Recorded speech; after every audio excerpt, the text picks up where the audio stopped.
Okay, we have Christine, Ron, Tony, Stella, and Jennifer. Get that there. Okay. So imagine, if you will, getting a phone call and your loved one is in jail in Canada. In order to get them out, you have to send $3,000. What do? Probably panic, right? More than likely. Well, that's actually a common scam that happens, and lots of people fall for those things. They're duped on the internet, they're duped via email, they're duped in person. They don't properly dispose of their information, and therefore they are victims of identity theft. So I'm going to talk to you today about different kinds of scams and how to protect yourself. I started working at Bank of the Panhandle 2 years ago and have really become privy to some of the scams that people fall for. There's an individual in my audience today who was almost victim to that, and then I will talk about it as well. So as I mentioned, you can receive that phone call, send $3,000. You can receive a phone call from the IRS, and you may have heard about that the IRS calls, they say that they're the IRS, but they have an Asian accent, and they say you need to send money, you're going to go to jail, things to that effect. That's a scam. There's an article that was published by Andrew Johnson from the Federal Trade Commission, dated September 1st, 2016. The title of the article is Voicemail from an IRS Imposter. He says that you shouldn't respond to anyone saying that they're the IRS. The IRS will mail you a letter. They will never call you saying that you owe taxes. So one way you can keep yourself safe is use the Do Not Call list from robocalls. It won't protect you from scammers, but it will protect you from any unwanted solicitations. So if they don't get you on the phone, they'll get you on the internet.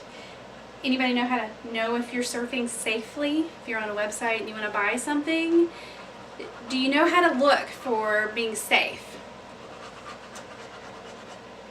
One of the ways that you can do that, and there's an article that I found by a company called WebRoot, and the title of it is How Can I Tell If I'm Using a Secure Website?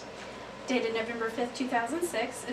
And they talk about, look for the S. If you'll notice, your S is green. If you're ever typing any kind of financial information into a web browser, look for that S. It means it's secure. That's what it stands for. If it's not secure, don't enter your information, because that means that it could be spoofed. It could be a hacker on the other end trying to get your information. And here's an example. It's kind of pixelated, but I was just using Google as an example. And so you can see it turns green and then there's a lock. So it's HTTPS,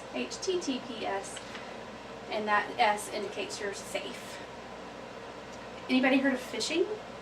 Not like with a pole, fishing pole, but phishing, according to, and this is done on the internet, according to Panda Security, they wrote an article February 21st, 2016, titled 10 Tips to Prevent Phishing Attacks. Phishing is a technique that involves tricking the user to steal confidential information, passwords, etc., into thinking you're at a confidential site. So you think you're at Amazon or JCPenney's purchasing things when you're actually at a site that's been spoofed to make it look like it's that site. And so you're entering your information and financial information, and they've got you. How do you keep yourself safe? Download antivirus protection. Actually, Bank of the Panhandle's website, published in 2013, we have a really good resource there. The title of our page is called Online Security. It's located at bopguyman.com/online security. And we recommend that the best way to keep yourself safe is use a personal firewall if you can. And one really good rule, don't open an attachment or an email if you're not expecting it. Attachments can contain malware and things that will affect your computer. And then also, like I mentioned, you should install virus protection on your computer. It does slow your computer down, but it can help you.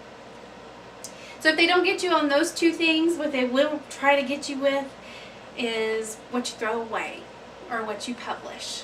So if you don't have a shredder, invest in one, because they will dive in your dumpster and get that information. The example that I gave in the opening about $3,000 and a girl in jail in Canada, actually happened to Christine, as some of you know.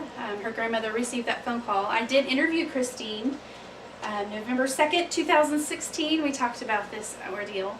Her grandmother didn't fall for it, thankfully called the bank and said, "What are you doing in Canada?" Even though she knows that she was talking to her in Guyman. She got caught up in the emotion of thinking that her granddaughter, was in jail.